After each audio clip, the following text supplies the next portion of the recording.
What's up, guys, and welcome back to the NoShang Invitational. We have another best of three. We got Team Bad English versus Kaipi. So a couple of teams dropped out, got switched, but this is where we are right now, and that's all that matters, I suppose. And yeah, it should be a pretty interesting one, to say the least. We have a lot of names we haven't seen in quite a long time. I'm Mikelorus, going to be joined by More Rage Please for this best of three.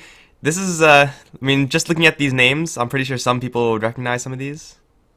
Yeah, for sure. I think a lot of these players are at least tier 2 staples, and Ryu is an interesting stand-in for me, but other than that, yeah, these are a lot of your favorite streamers. We got Cancel, we got our American presidential candidate up on Kaipi's side, we got Zenigata, Gedrix over on the bottom, so should be a good matchup. We'll see how unorthodox this Bone 7 draft ends up being for Kaipi, but so far pretty standard. There is a Sing Sing hero in the first phase, so not too... I mean, in general, you wouldn't expect this Mrpdota this early on, but it's pretty good up against the Enchantress. You can instantly blow up one of her creeps. The burst damage from the Starfall and the arrow is also pretty good versus Enchantress, as she's naturally resistant to that right click. So interesting opening from Bone 7, but when you have been scrimming with Sing Sing, Mrpdota is certainly something you're a little bit more attracted to.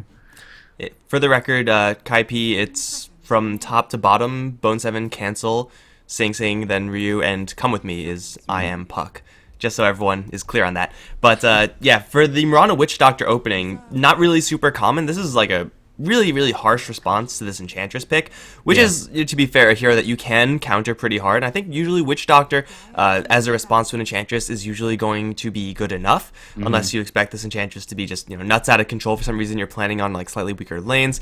Getting the Mrpdota may or may not be overkill. Like, yes, Mrpdota is situationally very good versus the Enchantress, but now we have an Oracle pickup for Bad English. The arrow pressure is going to be relevant up until that Oracle gets his ultimate, in which case Mrpdota and Witch Doctor to some extent become a lot worse. So it's gonna have to be Kaipi getting a lot done with this Mrpdota very early on, and it is normally known as a Sing Sing hero, although can very easily play that almost pure support roaming type role. Interesting to see the Broodmother ban as well from Kaipi. If it was any team to pick it up, I would have expected it to be them, and I thought the Radiant may have banned it out, but maybe they're going a little bit single target heavy. You also mentioned it early on. They've got a few of their eggs already in that Enchantress counter basket, so don't want to be cheesed out by that Broodmother pick. Another thing to mention, you said Witch Doctor is more than enough. Just to elaborate on that, Enchantress starts off with 0 armor. So the physical damage from the Death Ward and her relying on Untouchable for her effective tankiness means she's going to be very weak versus that Witch Doctor. So yeah, already a couple of counters there. Oracle going to be a nice pickup both in lane alongside the Enchantress if she roams in, as well as thereafter in the game. The False Promise is going to be really nice to be able to purge off a big stun from the arrow if one of his teammates gets hit and he's nearby. So it is going to be Bad English, probably under the gun early on at least. Their mid lane is going to be one where they really do have to stick around, as I assume Mrpdota at this point is going to play that roam role. Definitely not too late for her to get a little bit more farm in, I guess, older Sing Sing style, but yeah, it's probably a little bit too bold to guess that right now. Although, when you pick up a Bane right after, things typically do tend to change. Now, Bane in a vacuum here, again, the hero that has some problems situationally going up against Oracle, but hey, you don't pick up the Bane worrying about that. You pick up the Bane because you have a Mrpdota. We're going to set up some arrows looking to apply some pressure early on. And this is a pretty dangerous kill lane. If Enchantress was planning on going to the off lane, she probably shouldn't be anymore.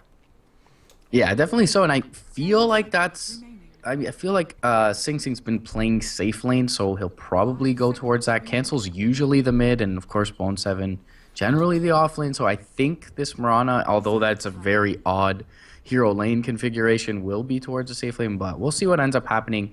This team hasn't really played much aside from today earlier in the Mrpdota Cup. They've been scrimming together quite a bit, and they are missing a couple of their regulars. Buffney, I think, is another of the 5 that they scrim with, but we'll see, yeah, what they end up doing.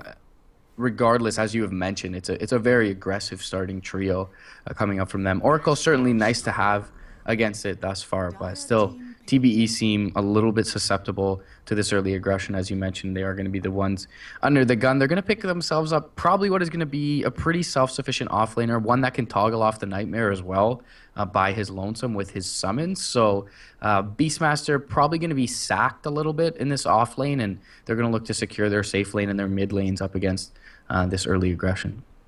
We've seen Beastmasters go up against tough lanes in the past, and he usually does pretty decently. I've been kind of surprised with how much Beastmasters can get nowadays.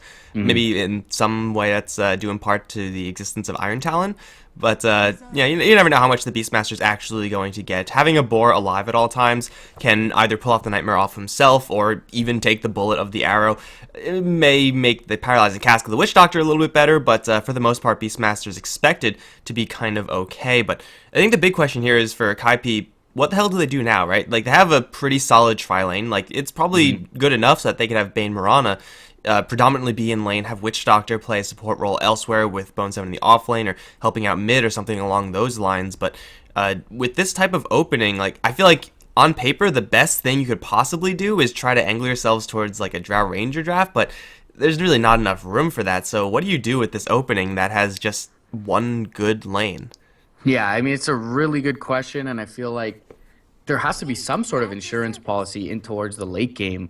I was going to say perhaps they go for something like an Ember Spirit for cancel in the mid lane. It looks like for now it'll probably be that Wind Ranger, which scales decently into the late game, but at this point they're extremely single target heavy, and maybe that's what warranted that Broodmother ban, is that they just didn't have good ways to deal with the Spiderlings. But for now it feels like they are under the gun in terms of having a burn timer on their lineup. But they definitely are comfortable with these picks thus far and can get a lot done. The thing is, the Lone Druid is banned out by themselves, so they can't get farm out of their off lane necessarily and rely on that in the late game. And the Invoker for cancel, which is one of his best heroes and one of his best scaling heroes, was banned out by TBE. So obviously, in that respect, they've done their homework. Slark pickup from TBE is a good one in this scenario. I feel the Dark Pack could be pretty darn effective against all this single target heavy disable. And mindless AoE for Kaipi just to blast him down even with the Shadow Dance active, not really here. So Slark, as long as he's paying attention, will have that pact for himself, and even if he's not paying attention, we'll have the Oracle behind him as well. It does seem like Kaipi are almost 100% reliant on getting some sort of stun to land and then blasting down that one target ASAP, and then kind of taking the team fight afterwards, maybe a little bit scrappier. Mrpdota not exactly known for her sustained damage output. She'll get in and assassinate that one target pretty reliably, assuming an arrow lands, but outside of that, not really going to be the best hero for that. So I do feel like Bad English, with this defensive power of the Slark and the Oracle, and the response that's a very quick one from the Beastmaster Roar, Kaipi may struggle to get as many kills as they really need in order to make this Mrpdota really shine. And I don't know how the Drow Ranger would have fit in, probably dual lanes, but it's a shame that we're not going to see that, because Drow Ranger really would have put it all together for Kaipi. Yeah, you called it out early on, and it looked like it would have fit, especially with that Wind Ranger pickup. So if they were going to go the Wind Ranger route, maybe it feels like you go for the Drow first, and then you still have an option or two in that mid lane afterwards. But it's probably just something Cancel's more comfortable on the Wind Ranger, so they don't want to risk losing that pickup. And although this draft seems a little bit pigeonholed from Kaipi, the Puck ban is the perfect ban at this point.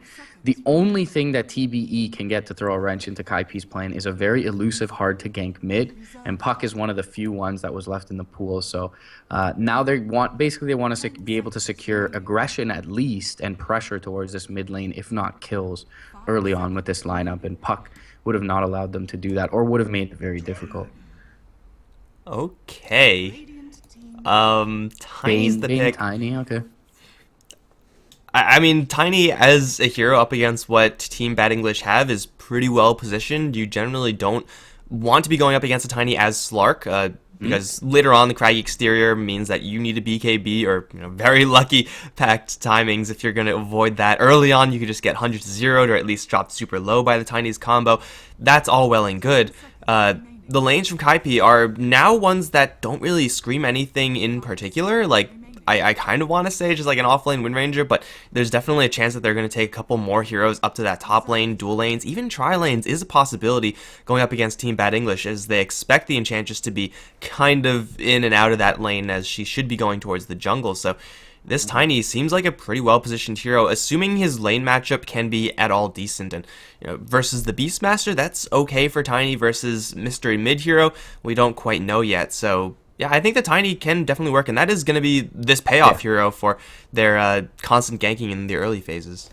Yeah, and it's also just more Enchantress hate. I mean, she's so susceptible to the Tiny combo almost throughout the game. I mean, there's a lot of heroes that early on are vulnerable to it, and then later on you need a little bit more oomph to kill them. But Enchantress, until she gets up something like an Aghanims, even with just the Treads Dragonlance, is going to be pretty much one-shotted by this Tiny. So interesting pickup for the last slot there for TBE. It feels like, against the Bane, pretty darn good.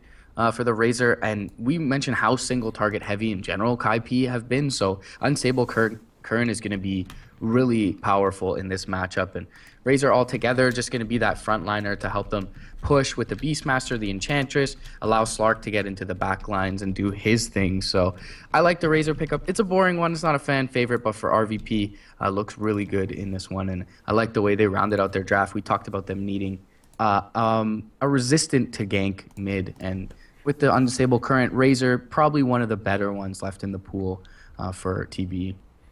Yeah, I do feel like TBE have a little bit more of a well-rounded type of draft. Like, if they fall short in the early game, they have the gank power of the Beastmaster, the scaling of the Enchantress Slark to really come back into it, and it's not going to be necessarily the end of the world. But if they get ahead, man, like with a Razor getting ahead, you can just completely lock out the enemies, and same thing with the Slark. So, ooh, okay. I disconnected, but I'm pretty sure it's all still fine. But yeah, I do feel like the Razor, even though it is like the most boring hero in the world to watch, may throw a couple wrenches into the Kaipi plans, because their lanes, again, do have to go very well. And if you can't outright kill the Razor through ganking him, or if you can't just constantly outlane him, then you're in for some trouble. It's really hard to actually do that with the heroes that Kaipi have selected. Like, if it's Tiny against Razor, like, forget about it. Wind Ranger will have a much better time, as with that Wind Run, she'll usually be able to break that damage drain, but the Razor seems like he'll be, for the most part, completely self-sufficient, and if he does get a little bit of help from an Enchantress with, like, a Dark Troll or something like that, then whoever is up against that Razor is going to be in for a lot of hurt. Yeah, for sure, and it feels like it makes the aggressive potential of Kaipi more predictable. The lanes that they're going to go towards are going to be much less towards the mid lane, just because Razor is so resistant to the ganks early on. So they either have to kill the Razor within the first couple levels before he even picks up Unstable Current, or they need to go towards other lanes where it feels like TBE can be better prepared for it. But either way, Team Bad English versus Kaipi. It's going to be your upper bracket in the NoShang tournament. And bottom lane, we got RVP right now. Going to pick up that Razor. We got Fury or Gedrux picking up his Slark. It's going to be Mrpdota on the Enchantress, and that's going to be Zenigata on the Oracle, finally rounding it out. Own, the captain, going to pick up his Beastmaster, and he did, as you mentioned, start off with that Iron Talon towards the offlane. Alright, so for the Kaipi side, their names are a little bit more messed up, but I am Puck, that's Come With Me, playing the Bane, along with Donald's Trumpet, that's Sing Sing on the Mirana, so classic player there. Ryu is standing in as the Witch Doctor, got Ziggy Stardust, that's Bone 7, I believe, on the Tiny, and OS Frog is Cancel, playing the Wind Ranger, should be going towards that mid lane. Bounty for Bounty, pretty even split right there, but my god, look at this, like, Radiant Secret Shop area. There is Vision and True Sight everywhere. They are going to block this side Secret Shop camp, whatever you want to call it. So this Beastmaster's life already a little bit more difficult. We'll see if they are actually able to shove him out of lane completely. Yeah, especially with him having those starting items already. Static Link going out mid lane, RVP doing RVP things. Cancel, it's a very effective mid player, even by his lonesome. So he should be just fine to at least kind of trade evenly in this lane, despite being slightly disadvantaged, I would say, against the Razor. But going to be a good matchup, to say the least. Already both boars killed off in the top lane by Ryu on the Witch Doctor. One of the better heroes to have up against this double boar for Own, but Own's going to trade very well. Beastmaster already starting off with great base armor. He's got the Iron Talon. He's got good right click early on, so Ryu needs to be a little bit careful not to get too far forward. Another quick thing to mention is that I feel like this isn't generally the lane configuration that Bone 7 plays the one position, but Mrpdota definitely makes sense in the off lane here. But if not, I mean, do we finally see Bone 7 leave the off lane? And it feels like he becomes instantly that Havost type one position. Like completely overextending, getting rampages sometimes, throwing games the other times, but it could be exciting to see. Not necessarily a bad thing, especially if you're sitting where we're sitting. That's what I want to see like every single game, so I'm not going to complain about that. The problem with this on the bottom lane is that they're trying to use this lane sword up against Slark, who's actually going to jump in towards the Bane. Nightmare on the Bane, going to keep him safe for a little while. Brain Sap there as well, plus the Purifying Flames heal going to start to kick in. And it looks like the Bane is going to get out of there, but killing off a Slark with this combo is very, very difficult. You can go for the Oracle, and yes, the hero is a lot easier to kill, but at the same time, Slark can jump in and mess you up while you're trying to kill off that hero of the Oracle. So this lane, even though it is designed to get kills, I'm not really sure if it can actually get kills unless someone on this bad English team really messes up with their positioning. Yeah, I mean, sometimes the power of the Mirana is just the fact that she's going to create pressure across the map with you not knowing where she's roaming to, but being in a core role, she's kind of just static in the lanes, as you mentioned. So, TBE, you're going to be very well prepared to deal with her early on, and yeah, as you mentioned, they've got a pretty darn good lane. I mean, Oracle with any core is a pretty good dual lane, but in this particular matchup, feels like Slark should be just fine to find his farm. They ran in towards the Beastmaster up towards top. Maledict, level 2, picked up by the Witch Doctor. I don't think that was really the difference there, but hey, you get a kill, so it's all good. Witch Doctor's going to grab the last hit there, and it is going to be the Beastmaster, still with no side pull camps. Level 2, pushing level 3, getting a decent amount of experience. So I don't think they'll be successful in completely forcing Pwn all the way out of this top lane, but we are going to have Mrpdota run into Mikelorus right now. The Cask is going to show off why Witch Doctor is picked up against Enchantress, because the stun lasts forever up against those creeps. Very difficult to micro against. You got to get out of there, Tiny. It's not exactly safe. There's no stomp, but there is a slow. Looks like the Centaur actually got a little bit blocked by the main Enchantress, so not able to go for that Tiny successfully.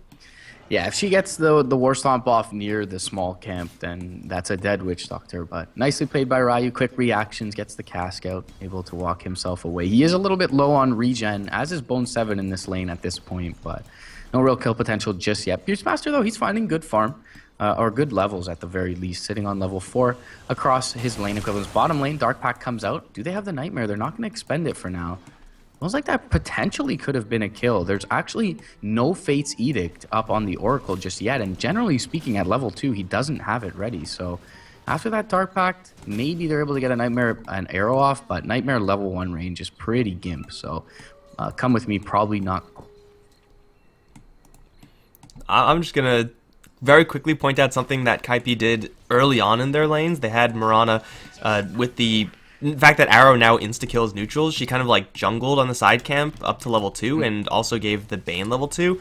If you're going to run this lane, I feel like that's just so much upside. It costs you like a clarity to do that. It's not really a big deal. And then you have level 2 on both of these offlane heroes. And then you can usually try to apply pressure. This time it didn't exactly work, but hey, I mean, maybe next time it'll be a little bit more successful. We do still have this Enchantress roaming around. Applied a little bit of pressure up towards this Bone 7 Tiny lane, but so far for Mrpdota, applying pressure, pretty unsuccessful. Not really sure if she's actually going to find any opportunities either. As long as the Witch Doctor is at all in the area, which right now he's not, then Tiny is going to be almost completely safe, and even if they go right now, I mean, this Tiny is level 6 at this point. You have to make sure that those creeps are microed perfectly, because if Enchantress gets Avalanche tossed, that's it. Like, she's got no chance. Very smart play from the Dire side here. They realize that the Oracle is not bottom lane, as they do have that ward in the lane, and instantly they got Ryu. Slark. Arrow coming in. That's going to connect. Do they have enough right-click damage? Brain Sap Stars? That'll get the kill on Fury. Ooh, Deep Observer Ward sees the Slark, and they got up towards top lane. They're going to get a stomp onto the Tiny in the meantime. Beastmaster is going to beat him down. Mikelorus coming in a little bit too late with that Cask, and now he's in a little bit of trouble. You can't juke up against the Hawk. The Hawk will see you. They are going to roar through the trees, cut through with the Iron Talon, and then beat down the Witch Doctor. That's a 2-kill for Pwn up on the top lane. Over in mid in the meantime, OS Frog Cancel is going to be running out of there. Purifying Flames, ooh, not casted. Plasma Field, I think if they actually did get the flames out, he would have gotten the kill. Maybe it was out of range or something like that. But either way, Cancel narrowly going to edge out and escape. Yeah, it feels like they kill Cancel if they get the flames off there. And I think the Oracle was in range. Maybe he just wanted to wait for that 1 second for the Plasma Field, but then he gets fogged. So Unfortunately, they don't get a kill. But yeah, you mentioned how much Beastmasters have been getting recently in these off lanes, and already level 6, already using that first Primal Roar. 40 seconds till his next one is up. They net 2 kills essentially in the top lane, and this Enchantress Beastmaster combo has been very potent, as we've seen. But it was great recognition from Kaipi. Unfortunately, they get punished in their top lane, but they realize the Oracle is missing. They put the Witch Doctor towards mid to support up cancel, and then they immediately go for aggression on the Slark, and it nets them a kill. It does cost them their top lane, but originally just some good communication coming out from them. This top lane situation is so dangerous. They're actually going to find Fury on the bottom lane in the meantime, so I'm not sure if something's going to happen up towards top, but Fury's on the run. He's got a pounce, going to chop through the trees, pounce over the trees, and then probably find, oh, Dom Trumpet going in. Can't stump the Trump. No, you can. The Slark is going to pounce away, and over in the meantime, top lane is going to be a battle. Tiny for the Beastmaster, but Ryu is also in a bad position. Shockwave through is going to get that kill. And that's going to be a 2-for-1 trade up on top, and I chose the wrong fight to watch, unfortunately. I was going to say, the addition of the Oracle to this Enchantress makes this hero Enchantress so much better. Like, the long-range initiation of Fortune's End with the Centaur, it's, like, impossible to dodge that if you're on Kaipi. Yeah, 2.5-second hold coming out from the Fortune's End if you fully channel it. So that is more than enough time for you to encroach upon an enemy with your Enchantress creeps and get things done. And now they have no safe lane tier 1 tower as well for Kaipi. And I mean, Tiny out of the safe lane is relying on at least an early set of either treads or arcanes, but really what you want is that blink to come out sub 10 minutes. And with not having a safe lane tier 1, not really having a great ability to jungle without a bottle or arcane boost, it's going to be tough for Ziggy, for Bone 7 to get back into relevance in this one. And they're going to continue, of course, to apply the pressure with this low cooldown Roar and the Enchantress. Miranda doesn't really have anything great, but she does have a Purge. Ryuboros is going to turn around for the Cask. Is that going to help him? Cask's done on the Enchantress twice. He's going to put the Maledict down. He needs some help right now, but it looks like that help's not coming in. There's just so many bad English heroes here. There's freaking 4 of them, so not really much that they can do. Now they're looking at Tiny. They still do have the Roar. Avalanche is going to cancel the Roar mid-animation, so it does look like Bone 7's going to survive. Now here comes Sing. You could throw an arrow. Yeah, you're probably not going to hit it. There's animals freaking everywhere, plus illusions, so there's vision and just things to absorb the shot. Bad English, they're going to trounce this top lane, then just go ahead and fall back. Kaipi, they had to win the lanes, I think, a lot more than they did. They didn't do terribly, but now we have an awkward stage in their draft where this Tiny needs to get a big item up and then needs to do a lot with it. Until that happens, and really like immediately after he gets that Blink Dagger, Kaipi are going to be so extraordinarily weak compared to Bad English, who, by the way, are almost working with the Necrobook on Beastmaster. He's looking at very easy solo kill. Speaking of, Ryu is in a bad spot. He's going to get some help from the Mrpdota ult, but not enough. The axes are going to chop him through, and that's Witch Doctor dying in pretty much the same exact place twice. Now Bone 7 wants to test it. Not really sure if this is something that the Tiny should be doing, but he's going to man up. Arrow's going to fly, almost connects, despite how many creeps are in the way. And it does look like it's just going to be a Witch Doctor casualty.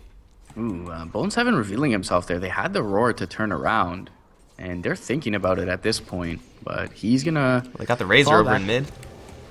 Nightmare, Power Shot, not it. Pone's going to look for a Roar. Cask is going to interrupt him one more time. Roar will come out. Arrow going to fly through, connect onto the Beastmaster, but where's the damage? Ryu's going to turn around with Purifying Flames heal. He will get a little bit of distance, and yeah, he will survive. Pone's going to get beaten down in the meantime. That's 2 kills.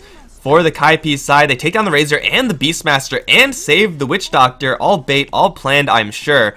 That's a pretty big exchange there for Kaipi. That's what they really need to be doing with this type of draft. Get the single target engagements off. Get the small skirmishes going. Yeah, that is huge. All of a sudden, 1,400 net experience going the way of Kaipi with those 2 kills in the mid lane. The 2 highest value targets by far on the Radiant side. I mean, the one thing, we didn't see the pressure in terms of the kills bot lane, but Fury, even after getting space in the mid lane, by virtue of that top engagement, is still only sitting on 37 CS at this point. So he really did get shut down CS-wise in lane. They had the trade over in the top lane with their Beastmaster being as farmed as anyone on the map, but him going down in that mid lane is going to be a little bit costly for them, and feels like that one engagement, that 1-2 for nil, really brings Kaipi right back into the thick of things.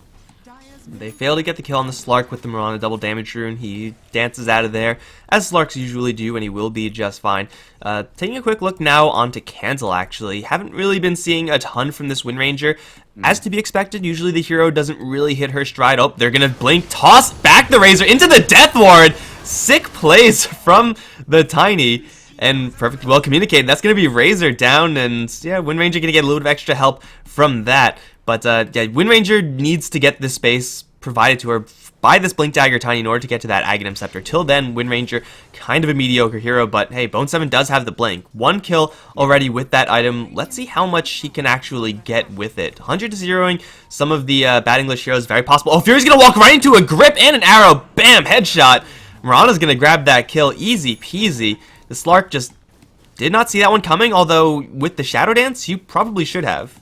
Yeah, and he pings out as if there's a ward there, but there wasn't for Kaipi. It was just good positioning coming out from Kamwini. Top lane, though, they're going to get the roar off onto Ziggy. They're going to pop Bone 7. They got the sentry down. The Moonlight Shadow is there. They'll drop another one for it. The Wild Axis and the Impetus shot will not miss from the Logan. Come with me, coming through. Shackle shot is actually not going to last, but the power shot will finish off the Enchantress. Oh, now he's just going to turn and right-click into the Bane. He's got the Focus Fire on him, but there's a False Promise, and the Fate's Edict is there as well to help purifying him up. And now, with the Fortune's End in trouble is Cancel. He'll turn though, and he'll pop after the Fortune's End, so he will get the kill onto Own, but he dies for it. It'll end up being a 2 for 3 in the favor of TBE, and they'll bring down 2 cores to only lose their jungle Enchantress and the offlane Beastmaster, who was worth quite a bit. But all in all, they will get a net gold lead from that. They do lose a bit of experience, but still seems like a pretty favorable trade for TBE, keeping the Wind Ranger off the map, getting Fury a little bit of space in the bot lane for his Slark after being shut down pretty heavily. Yeah, this army of creep style that TBE have going for them is posing so many threats to the Kaipi side. That time there was no Mrpdota there, and I guess Arrow to kill one creep, but even if she was there, Arrow wouldn't have really been easy to hit on any of those heroes. Just so much meat in the way for the Kaipi side, and right now they're not really super survivable. Like, Tiny has 1 armor, does have a lot of health because his strength growth is just insane, but if he just is in the middle of the fight with Enchantress creeps and Boars and Necro Warriors constantly beating down him, his health disappears very, very quickly. And really, they need Bone 7 to be getting those kills and surviving. Like, he needs to scale, and the Wind Ranger needs to scale. The fact that both of them died in that engagement is not good for the Kaipi side. Wind Ranger did buy out beforehand, so I guess not totally bad, but still, that was not a good engagement for Kaipi to find themselves in, especially without all of their forces there. Oh, Come With Me is going to blow a smoke. He's going to Nightmare the Enchantress and then try to run. Brain Sap is going to maybe stall him up, but not really for long. He'll just get burned down by the Oracle. Smoke gank successful, I guess. I mean, perhaps a little bit of miscommunication from Kaipi. They go on a warding mission, him and Ryu backs out after seeing the Enchantress creep, and the Bane just kind of sticks around with only 1 hero in the mid lane. Even if he gets a grip off behind enemy lines, they have only one vision on 1 hero, which was Gedrix's Slark in the top lane, so a little bit peculiar to see Come With Me stick around there, and yeah, he'll pay for it. Maybe not exactly what they want out of the smoke, but as you mentioned, it's a kill nonetheless, and they'll get it done. They'll save the Primal Roar as well, so they can continue to fight after this. They have all their ultimates up at this point. The net worth of Kaipi is not really what you want to be seeing.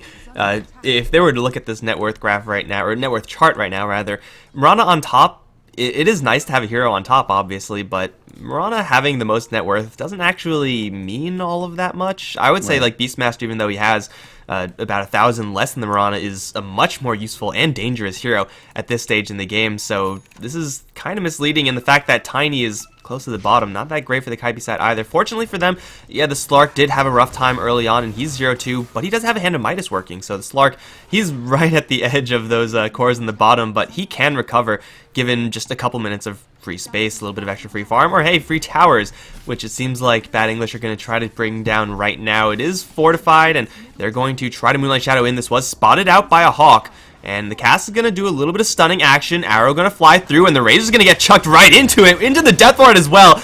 The Oracle's going to keep the Razor alive for a little while, but there's no way in hell he gets enough heal to survive through this. Is there? I'm pretty sure not. No, he's gonna pop. Fury's gonna look to turn around, and he's gonna jump onto the Bone 7, but with the toss avalanche, they'll take down the Oracle, and Fury's severely weakened afterwards. They lose the Bane onto the side, who got jumped by the rest of Bad English, as Ziggy's gonna look for that Slark. A little bit of extra regeneration there for Fury. Another toss is there, but not quite enough damage. Mrpdota find himself stuck in a corner. They'll take down the Slark, protecting the Witch Doctor, and now Miranda and Cancel at the same time are both going to come in. Pone's gonna drop low, will fall, and Mirana's gonna take that hit from the melee Necro Warrior, but it's just Miranda at this stage. Can Untouchable get this Enchantress out of here? She has absolutely no mana. There's not much mana here from the Kaipi side either. No tower to hide under. OS Frog is gonna have another Shackle Shot in 7 seconds. The chase is on. Oracle can come in, but there's only a tier 3 to teleport into. They're gonna get the toss and the arrow and the slow shots afterwards. But ultimately it is Kaipi to completely wipe Team Bad English. They kept the Tiny alive for so long.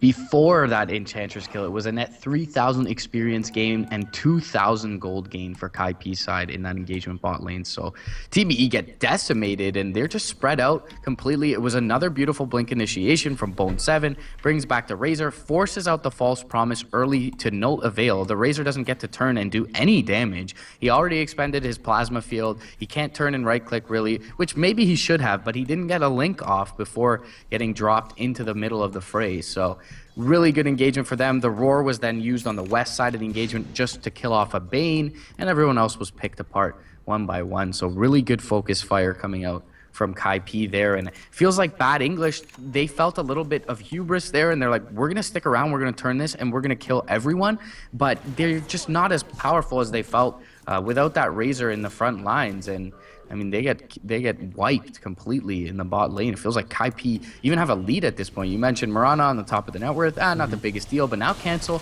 and Bone 7 are right up where Own is on his Beastmaster.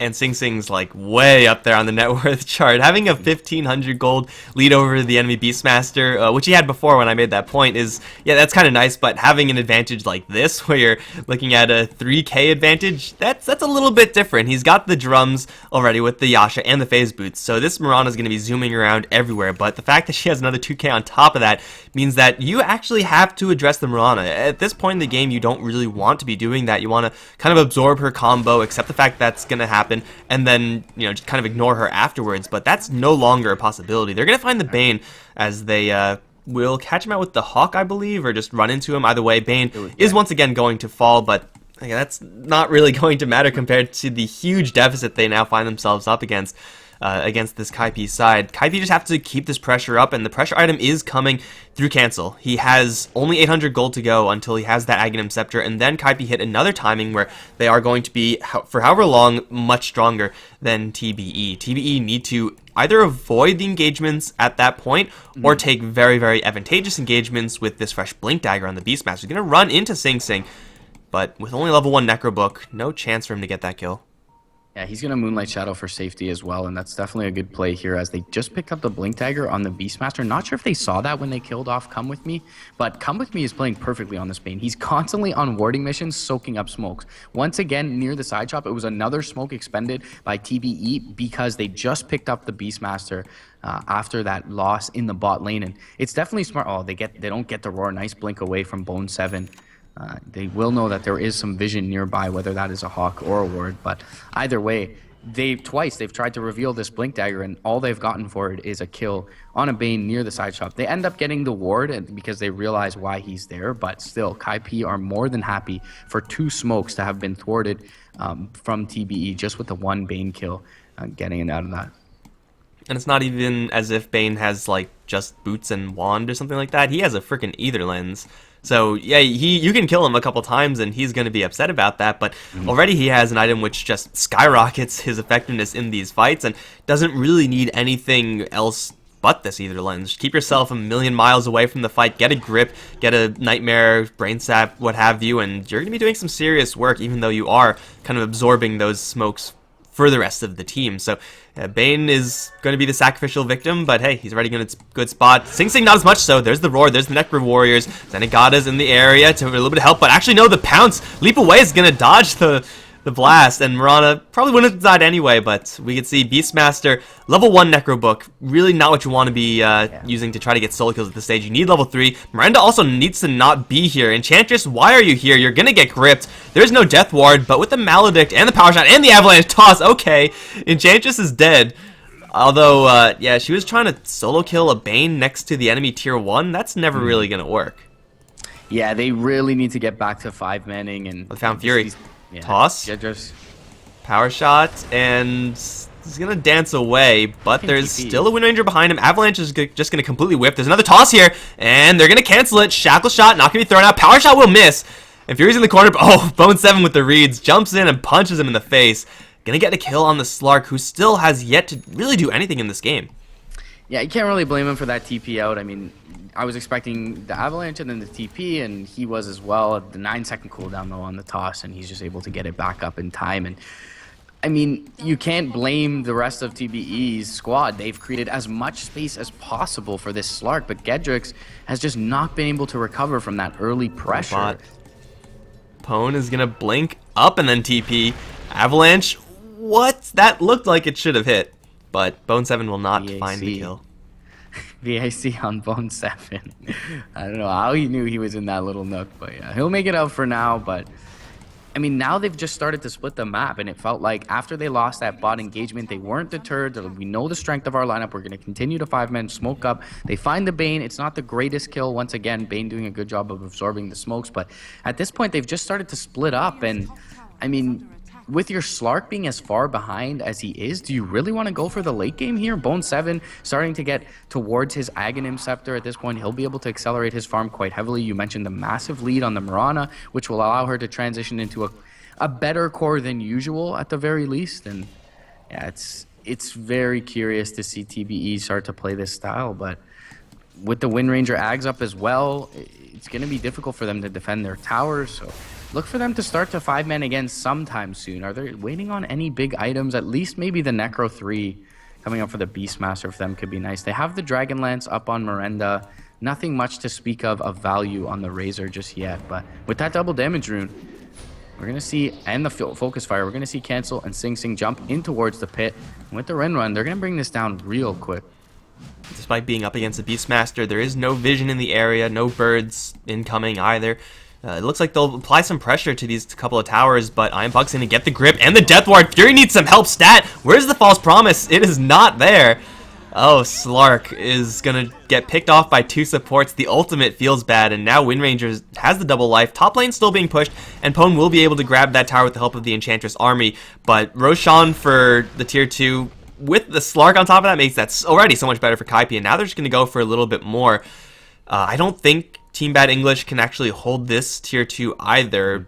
Kaipi are looking at another massive gold lead based off of these past couple of objectives taken, and I can't help but feel that this Beastmaster Blink Dagger choice, I mean, I'm not going to pin it on the Beastmaster. Beastmaster has been playing rather well considering the circumstances, but I can't help but feel that straight Necro 3 is just so much better than that Blink Dagger in between. Probably would have gotten a kill bottom on the Mrpdota, who has widened the gap. Mid lane, blink forward from Own. He's going to find the Mrpdota. She's out of mana now. He's burned her down. She cannot leap away. She looks like she will die to this, but she's just running away with the S&Y and the drums. And Mrpdota's going to survive for now. Sing Sing is out of here. Come with me. He's not going to be so lucky, but Bone 7, he jumps right back in. He's looking to bring down Own. The Maledict will tick him out. And when all is said and done, it's a 2-for-1 for Kaipi. Once again, they only lose Come With Me. They're going to Moonlight Shadow and look to re-engage here. Ryu's coming in. He's got the Aether Lens. He's got a cask available. Razor not the greatest target for it, but he can bring him to the stun. There's the Unstable Current. The Power Shot comes through as well. Death Ward is there. Not going to do a whole lot of anything, but Kaipi looking to re-engage with the numbers advantage and will not find anyone on the backside of it. Still, though, Sing Sing somehow surviving. Would have been a huge kill for them to get. Not only did Own go in and jump and get a good initiation, but he dodged the Bone 7 initiation coming in from the Tiny, and yet they're still unable to focus down that target. They didn't get any follow-up damage from any other hero other than the Beastmaster on that Mrpdota. And this is where the net worth Mrpdota actually does start to build in some difference. She's gone for this huge speed build, as I mentioned before, but hey, she has a Sange in that inventory. Now she's going to actually have a little bit more damage coming out from a Diffusal Blade that she's building up.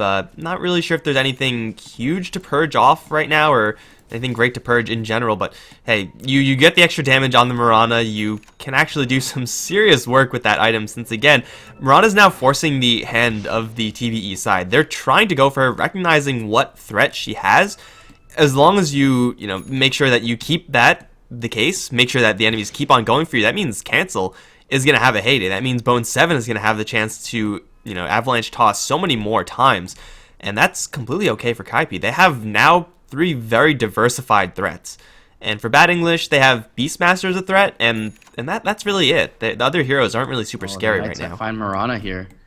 Let this one go. Sing Sing looking to D-ward there, but they didn't get the jump quickly enough. And I like to see Bad English go back for this style of 5-manning together and smoking, but yeah, they're not going to find anything for it this time. Well-positioned Kaipi squad, and they're going to assemble up towards the bot lane with that completed up Diffusal Blade at this point. And they also have the Aegis still available on to cancel, so this is as good a time as any for them to look to crack high ground. And there hasn't been an immediate response yet from this Bad English squad. They are TPing back slowly one by one, but already going to take quite a bit of chip damage. The Glyph is going to be expended here. Focus Fire is up onto the tier 3 already, and they are going to be able to purge the Nightmare. Own going to be able to go in. The pounce is there on to Come With Me. He gets off the Brain Sap. There's the Primal Roar on to Ryu as well. They'll be able to burst the 2 supports immediately. Now Cancel's in trouble. They're going to Moonlight Shadow. Static Link is going to be leapt away from, and they're looking for the pounce. Oh, just barely whiffs with a nice blink away from Cancel. So it looks like for now the cores will survive. Excellent high ground strategy from TBE. They know the Aegis is there. They look to burst the 2 supports immediately because they're sure that there's no Aegis on either of them, and that they're squishy. Jump forward, pounce. Gadrix is going to find Cancel as well. This is the Aegis, though. They are going to get the toss up. The False Promise is going to keep the Slark alive for now. Purifying Flames going to start to heal up RVP as well. The Plasma Field, it's going to finish off Bone 7. RVP is in a little bit of trouble now, but he gets the Fortune's End off onto him, and the Impetus will bring down the Bane as well. Now Cancel's in trouble. She's going to be stunned and held up. The pounce is there. Everyone surviving from TBE. And this game becoming somewhat of a seesaw with the swings back in favor of TBE. This time they're going to take at least this tier 1 in the bot lane. In the meantime, won't be surprised if they go for another with the Roshan being down. Of course, Dire will get that refresh on the Glyph, so it is going to be rather difficult with the Necros down at this point, but they should be able to get, at the very least, a significant amount of damage on this tier 2. Okay, that was, in total, 7 kills. You kill the Aegis and you kill the Bane twice for the Bad English side. And, again, I don't really want to pin this on any one person, but that initiation position from Kaipi, where the Bane was actually looking to initiate with just a Grip or a Nightmare or something, he was on the enemy high ground. Yeah. You should not really be there as a Bane. If you have like a Blink Dagger and Force Staff, sure, I guess, try to go for it, but he doesn't, so he was in a really bad position. Tiny tries to do some cute toss shenanigans to break the leash from the Slark in order to get him to safety, and ultimately ends up without a damaging asset afterwards, and Kaipi just could not make a clean retreat. Once they got to like the where the tier 1 tower Radiant was in this jungle area, you would have thought that the rest of the cores from Kaipi were just home free. Like, they have Blink Daggers, they have mobility up the wazoo, they should not be caught out, but they were actually looking to fight there, which was just the wrong idea. Yeah. Like, as powerful as they are, they're going up against 5 heroes, and crucially in that engagement, Enchantress was in the back, and she was just wailing on Sing Sing the entire time. That was an ill-advised turnaround there for Kaipi, resulting in even more deaths, including the buyback and the death thereafter of the Bane. Just a couple of bad decisions from the Kaipi side, and all of a sudden this game is a little bit more interesting. The net worth lead that Kaipi once had, yeah, it's long gone. Yeah, there's been a couple of mishaps in terms of shot calls from either teams, but that one seemed particularly costly, and I can understand the want to turn. You have an Aegis, you have a blink on your Wind Ranger and a blink on your Tiny, but you got to understand, not only are you up against 2 blinks as well on the other side in the Beastmaster and the Slark, but you're up against the Hawk. So the vision advantage is going to go to TBE's side more often than not, and they're always able to get the jump in these last few engagements. Dire Wards should be able to spot this smoke out. No one has pinged it just yet, but they're pretty much sitting on vision right now. We'll see what the reaction is from Kaipi's side. And I like the idea from TBE to constantly apply the pressure. I mean, that is the strength of their lineup, and that is what they've itemized for. Slark, Gedrix is able to pack and pounce out. The Enchantress will not be so lucky, but the False Promise will be there. And there's a mechanism available on the Oracle now. The jump forward from Own, he's going to find one. It's Ryu right away, but he's in trouble now. He's completely overextended himself. They'll be able to bring him down and leap away. They get the 2 supports. They lose the Beastmaster. So far, it's a roughly even trade. It looks like Cancel and Bone 7 are poised to continue to go back in, though. But with the Necro unit still up, they're able to put a lot of chip damage into this tier 2. There is a glyph available for the Dire side. We'll see if they look to expend it, but it looks like that won't be the case. They'll sack once again another tier 2, and that's their last outer tier tower. 2 supports on the sidelines, and they're looking to continue forward here. Arrow is going to connect onto RVP. Do they have any follow-up here? No. He's going to be... oh, wow, the Slark is going to be completely bursted by Bone 7, and now the Razor in trouble as well. RVP leap forward. Starfall's going to hit him twice, and now he's down. Oh, that Oracle expending the Fate's Edict onto the Razor smartly by Bone 7. He's going to jump in on the Slark and bring him down, and that Courier 2 as well coming through from the Radiant side is going to be brought down. And it contained the Shiva's recipe over for the Razor and 2 elements of the Aghanims for the Enchantress. That's the her full completed. Ags. Yep. Yeah. No Ags for her for 2 minutes. It is going to be a shame, but hey, for TBE, they could probably just play around that. Ziggy's going to get jumped by Pwn. No Necro Warriors here, so it's pretty much just the Roar and an awkward Boar trying to bring down Ziggy. But now here comes the damage dealer, Enchantress. She's going to get Avalanche, and the Grip is going to hold Pwn out, but there's no Tiny here. So, Puck, what can you actually do about this? Come With Me is going to have to make a break for it. There's no TP. Maybe there's a block from the Wild Wings. No, that's not going to happen either. Ryu, are you going to cast to help out? You should probably try to cask and help out. No, okay, Puck's just going to walk away, apparently. Ooh. I'm pretty sure Bane should have died there, but hey, man, sometimes running away just gets you to safety, as we already seen from Mirana. But it is going to be another engagement where TBE, I pretty much win the real engagement, win the decisive one, then stay around for a little bit too long. Fury's going to get jumped. Shackle Shot will fail. He's going to be forced into the Shadow Dance. Arrow is going to be there, but if this one hits, I'm going to be amazed. It'll hit onto a creep, and that's going to be that. And right now we're seeing the weakness of the Kaipi lineup is that they do have enough damage. They have damage to kill off these heroes, but the problem is that they need to make sure that their positioning doesn't get jumbled up. And now having Blink Daggers on the Slark and the Beastmaster means that you can't actually have any sort of significant front lines. You can't have stuns be your front lines, like a Witch Doctor Cask or anything like that, which is already inherently fragile. Once that front line gets bypassed, Wind Ranger and Mirana, they just get so much worse. On the defensive, in that case, the heroes are really bad. It's really on the chase where they're meant to be effective, but man, you gotta make the enemies retreat if you're gonna get into a chase scenario. Yeah, they're really only good with their cooldowns and the burst. I mean, the sustained damage comes entirely from Focus Fire and Death Ward at this point. I mean, Bone 7 does have an Ag, so he's right-clicking, but he's still right-clicking fairly slowly. So the physical damage presence isn't really there. The Mirana isn't bad at it. She's got the Diffusal Blade and the Sanjin Yasha, but as you mentioned earlier, I mean, she's just not the scariest right-clicking core at this point. They are going to scout out Roshan with the Sacred Arrow, and they have vision around the pit, but it doesn't look like at this point they're willing to jump in for that, and neither team really willing to do so. But a lot of item progression coming out, and Fury goes for that recovery Midas around 15 minutes, and it seemed to tick away for him. He's going to get a second ultimate orb up here sometime soon with the next tick of his Midas and this next wave, so that'll help him out. He'll be less susceptible to these burst combos, which he's been dropped by quite a few times at this point. So things looking pretty good for Kaipi. They have the Vlads on the Beastmaster as well. The mech came out before last fight for the Oracle, and that helps him to double heal up those false promise targets. So he's gonna run into a million heroes once again, right before that second orb came out. So that is a poor timing for the Slark to drop, and a great timing for a smoke after they scout the Roche. So Kaipi gonna benefit heavily from that kill.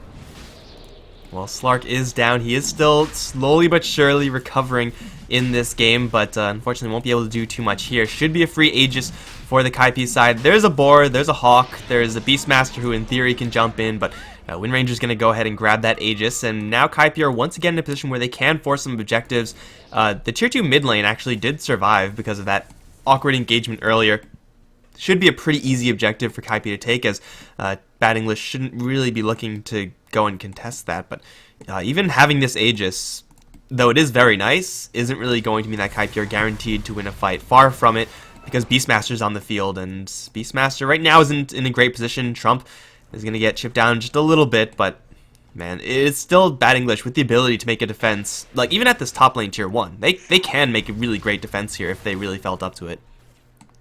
So Full Mjolnir up on Sing Sing's Mirana, and that feels like that's going to be able to nuke down some of these units that have been pretty influential in the early engagements. I mean, they've definitely fallen off in terms of their impact 35 minutes into the game, but it's going to be nice for her to shove out waves as well. So I think it's a good item pickup for Sing Sing. He's felt pretty tanky with all the move speed and the purge from the Diffusal Blade. He's been often quick enough to get himself out of the engagements, even if he's been initiated on, but Dire Observer Ward's going to scout out the movement from Kaipi here, and wisely so. They're are from bad English, and Kaipi's just going to continue pushing, seeing that TBE is out of position to defend this. They're going to try and get flanked here by Miranda, and he will preemptively pop the Nature Swiftness, but he gets initiated on. The arrow is there as well. The False Promise will keep him up for now, though. Sing Sing in a little bit of trouble. He'll have to leap out of the engagement. Now they look to take a nice micro engagement where they have the numbers. Ryu tries to TP out. Very optimistic from him. He's the only casualty so far. Cancels Aegis was popped as well, but now Bone 7 going to run through with the cleave. The Shackle is onto 2, and the Avalanche, they'll bring them down. Kaipi gonna take a win despite losing the Aegis. It's gonna be a double kill for the Razor. He'll end up picking off the Bane, but 2 supports for 2 cores. Kaipi are willing to expend the Aegis for that. All things considered, they were pretty heavily out of position. They take an engagement near the side shot. 2 heroes go to the left, 3 heroes go to the right. So they were gonna get picked apart by TBE eventually, but that's the trade, if any, that they do want to take. It's always the 2 supports here for the Kaipi side. Every single time, it's the 2 supports, and as long as those 2 supports can take the roar, then that's really the biggest threat that Bad English have at this stage. At least when you're going to dissolve the fight from a full 5-on-5 into multiple smaller engagements, Beastmaster is going to win his as long as he has the roar and the Necro units available, and you can just hope really that the hero that he decides to jump on is going to be that Bane or going to be that Witch Doctor, and from time to time it will be, from time to time it won't be, but for right now Kaipi able to dissolve that engagement fairly quickly. The Aegis was expended there from the Wind Ranger, so that was, I mean, yeah, it was, I guess, a decent exchange for the Kaipi side. Losing your 2 supports at this stage, not a terribly huge deal, but we can see that Aegis only got them a tier 1. That's not exactly something to write home about 37 minutes into the game. We're seeing that they, even with this huge advantage of just another hero's worth of life pool, not able to make any significant gains towards the Bad English base, and that's really troublesome. Like, if you can't do it when you have an Aegis, then when can you do it? Like, Tiny is going to get stronger, as will the Wind Ranger and Mirana, but at the same time, Slark is going to be a threat that's increasing, and, well, pretty much everyone else on TBE as well, so Aegis is not good enough. What will be good enough? Bone 7's going to get Jump, Roar, plus Impetus damage, so much from the Enchantress. Nightmare's going to give him a little bit of time, but definitely not enough. Ziggy, Bone 7 is going to fall, as Razor's going to grab that kill, and now Tiny dead for 75 seconds. They're going to push forward. Fury looking for someone to pounce on. Won't quite find a target, but no Tiny right now. I think he's going to have to buy back, else lose Raxus. Yeah, this is certainly a lane if Bone 7 doesn't buy back here. Something quick to touch about that top lane engagement. I mean, they had full information as to the position of TBE retreating towards their tier 2, but I mentioned it just a moment ago, there was no AC yet for Bone 7, and they just didn't have the sustain damage to bring down the Enchantress. They had that initial burst with the arrow and the Avatos combo, but it wasn't enough this late into the game, and without that physical damage, without the sustained damage, they just continued to take the engagement, but Zenigata's False Promise was there in time for this engagement, and they're allowed to draw it out and take something off of Kaipi, including that Aegis. So if it wasn't for that beautiful shackle shot from Cancel after respawning off his Aegis onto the 2 heroes, they don't take that nearly as convincingly, and they lose an Aegis and probably the engagement on top of that. I mean, Gedrix dies there with his Shadow Dance up at that time, but yeah, a little bit of brazen play there from Bone 7, and he'll get picked off in the mid lane, and they actually end up not losing any structures for it, which is interesting to say the least, but still a pretty costly death. It's going to set him back on the way to his butterfly, but he does have that full AC now, so will be a physical damage present in engagements going forward, as it wasn't complete near the secret shop.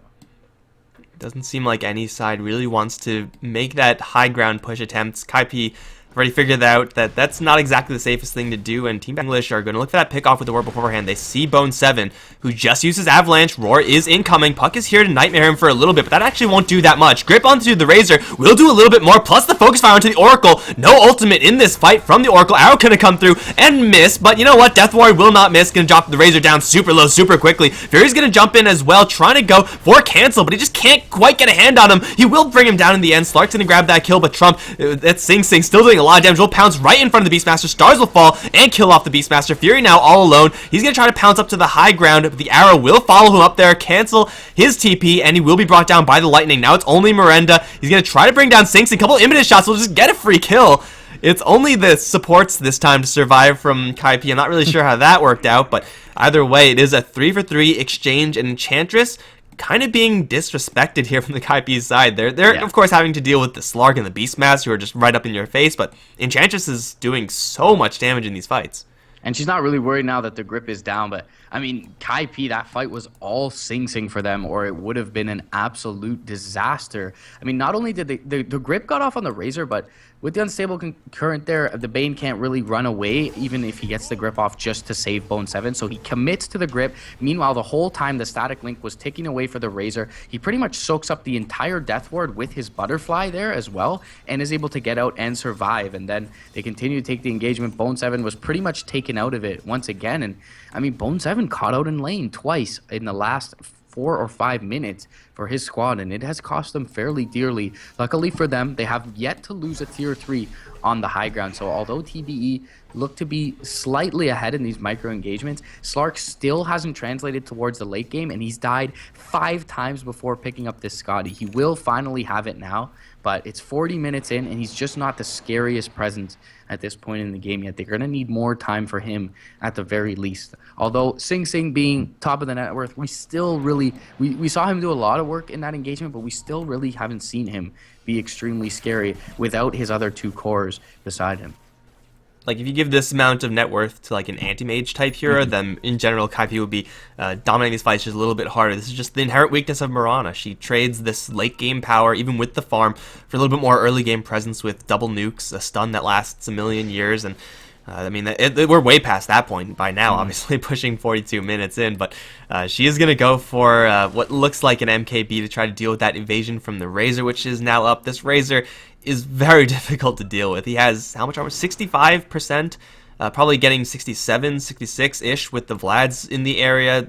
Physical resistance. He is very difficult to bring down from the Kaipi side, and they really don't have much in the way of magic. I mean, Mrpdota, I guess, tried to go for it with the Mjolnir a little bit, tried to diversify her threats, but it's not easy to kill off this Razor, and Enchantress, as long as she's in the back, it's going to be very difficult to kill her off as well. She just has 2,000 HP. Like, she is very, very big at this stage, plus a sheep stick, so she can just turn around and kick your ass in the meantime. They're going to find the Razor out of position a little bit. Blink, Avalanche, Toss is not really going to do all that much. In fact, Slark's going to jump in towards the Mrpdota. A little bit of help is there from the Death Ward. They'll turn around to the Razor, bring him down. Cask doing some serious work now, as they are going to disengage with the Moonlight Shadow. Ryu's going to take a couple of big shots from the Impetus. It will be the Witch Doctor to fall. Now cancel. Well, he's going to get roared up and will get dropped in just a matter of seconds. Ziggy's Bone 7's going to try to go for Zen. Got it in the back, but the False Promise is going to keep him completely safe. Ziggy's going to teleport out of there. Will be fine, as Mrpdota's damage output not quite enough there. Of course, the craggy exterior helping him out as well. Razor is going to fall, but Cancel got just absolutely demolished there, and it's still going to be a 4v3 engagement should Bad English want to push the high ground. Again, I'm not really sure if they're going to be comfortable enough going for this. If they had Necro Warriors, or fresh Necro Warriors, then they probably would, but man, it's still another great exchange for the Bad English side. Yeah, they just continue to take small micro engagements, and wow, Fury taking a lot of damage. Gedrix has to pounce out. The toss is going to be there, but not with the Ava combo, and Fury will be okay for the time being. They try to at least force buybacks, and Kaipi did have both of them available, but they won't be able to get them. Once again, they take an engagement, and they're unable to get any objectives off of it, but still, looking to slightly widen the gap to close the gap, at least, on the Mrpdota. And we mentioned it, I mean, 2 heroes, one a little bit more late game oriented with the same net worth is just going to be more effective. Gedrix was perfectly able to initiate on the Mrpdota there and remove Sing Sing's damage from the fight very early. And once again, Kaipi, a little bit overextension there, especially going for the tankiest target on the opposite side of the field in the Razor. And now Aegis and Cheese going to go the way of TBE. So that is perhaps the first significant objective that they've been able to take off the back of one of these fights. Okay, Aegis and Cheese for TBE is inherently going to be just a little bit better because of the durability that they have. Durability to damage ratio, I guess. KP are a little bit more in the glass cannon department, whereas for TBE, they're durable and they'll deal damage pretty decently over time. Just looking at Slark and Razor, they can do it very easily. So this Aegis, not to mention the cheese that they have, is going to be a huge asset for TBE, vastly overshadowing the benefits that Team Kaipi got from their own Aegises prior. So a high ground push, just out of the blue, no pickoffs or anything like that, can work for TBE. Of course, waiting for that roar pickoff, which isn't too hard to get really, should be what they really want to do. It seems like they are powerful enough to try to force the issue, and at the very least, maybe try to get a couple of buybacks out from the Kaipi side. Or just dominate the map, get the Slark another item. He's grabbed a Moon Shard since completing this Eye of Scotty.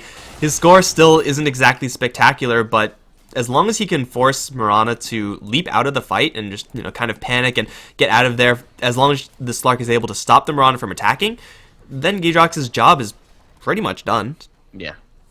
2,500 gold onto the Beastmaster as well, and AC would be wonderful for TBE at any point. They've been unable to get to structures, and they could just use that little bit more of attack speed as well. So I'd like to see him go for that, off for that. But either way, he's got quite a bit of gold in his inventory. He's got his travels available, so the pickoff potential is a little bit more ramped up. They've got the Hawk in the mid lane. They're playing a little bit safe right now for TBE, and the entire squad of Kaipi is looking for a free tier 2 in the offlane. Glyph is available though, and they're going to need to be forced back to defend their mid lane before they get really any damage done. Maybe they keep Bone 7 around because he's the quickest damage dealer in terms of structures, and then they look to defend. They're going to use the Glyph here, and the Radiant is going to use their own. So it looks like Bone 7, he's willing to hang around just for these last couple right clicks. But his tier 3 still standing strong in the mid lane, and he will be able to return to the fray. They're actually going to TP one back. It's going to be Own. He's going to blink forward, looking for Bone 7, but he TP's out. They need to extricate themselves from the mid lane because of that, and that is going to waste some of the Aegis time for TBE. So nicely played on the edge of things by Kaipi. They're going to look for another engagement as well. There is a Dire Observer ward here. Zenigata, he's going to be able to dodge that arrow from Sing Sing, as he does have a Radiant Observer ward up on the high ground, and immediately the sentry is going to be there to remove that vision. Another big tool down the drain for not a ton of time, but Oracle was forced to use False Promises rather early in that to get... to get the Slark out of there. So, a couple extra seconds where TB won't really be super willing to make a move. Smoke is going to be accidentally blown by Bone 7. Got to get those creeps down, and it doesn't look like it's really going to matter in the grand scheme of things. No one's in the area to get jumped anyway. So Kaipi, they're actually going to push out onto the map. Of course, as a full-man team, but they do still have to worry about this Aegis and Cheese. If TBE were right around the corner, then Kaipi were going to be in for a world of hurt. But split pushing, yeah, they could do that rather quickly. They don't really have the mobility through travels or anything like that to really make it effective, but they're forcing TBE away from the Dire base, and that's all they can really do at this stage. Try to just avoid the fight, burn time for this Aegis. And so far, it seems like it's rather effective. TBE are actually not even coming to address this Tiny just yet. Yeah, continuing to shove out the top lane, so a bit of a standoff from both teams at this point. Not sure which one is willing to look for the high ground defense. I mean, one team does have an Aegis and no one yet committing for these structures. Top lane Enchantress, he's going to be doing some right click. She gets the Hex off onto Bone 7. The cask is going to fly through though, and there's only a couple of heroes in the area.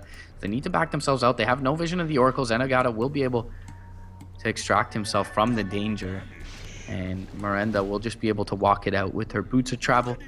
So they are pretty omnipresent across the map. They've got a couple of Boots of Travel up on the Beastmaster and the Enchantress, so they can try to keep these lanes shoved out, but there's only a minute left, even less than a minute on this Aegis, so it doesn't seem like they are going to get anything done but to deny it up from Kaipi's side, and going to try to continue to get deeper into this late game, and you can't really blame bad English for that at this point. I mean, Tiny is certainly no slouch in the late game, but it's not like he has a Wisp with him to be able to rat. He's still going to need to take these 5-man engagements. Slark only has probably the highest ceiling of all Sneaky. these cores. Miranda and Pone are teleporting into a little tree pocket, which I don't think you could walk into. You got to like blink in there if you're going to get into that position. Didn't work, but these are the type of things that Team Bad English can do. And like these are their two, I guess, lowest net worth cores. Yes, I'm going to call it Enchantress a core at this stage, and they're just going to be able to assassinate pretty much any given target without an issue whatsoever. The threats on TBE, now that their Slark has actually gotten some gold and actually has some items now, are a lot more numerous and a lot, more dangerous than the Kaipi side. Even though Kaipi do still have, in theory, a lot of damage potential with their heroes, like they have to deal with so much health to grind through, and all that health is going to be backed up by an Oracle. So I feel like even though, mission accomplished, they were able to time out the Aegis of the Slark, don't have to worry about that one anymore. Is that really going to decisively get them into a position where they can look to win this game? Because I don't really see how Kaipi are supposed to get into that position without like the sickest series of pickoffs of all time.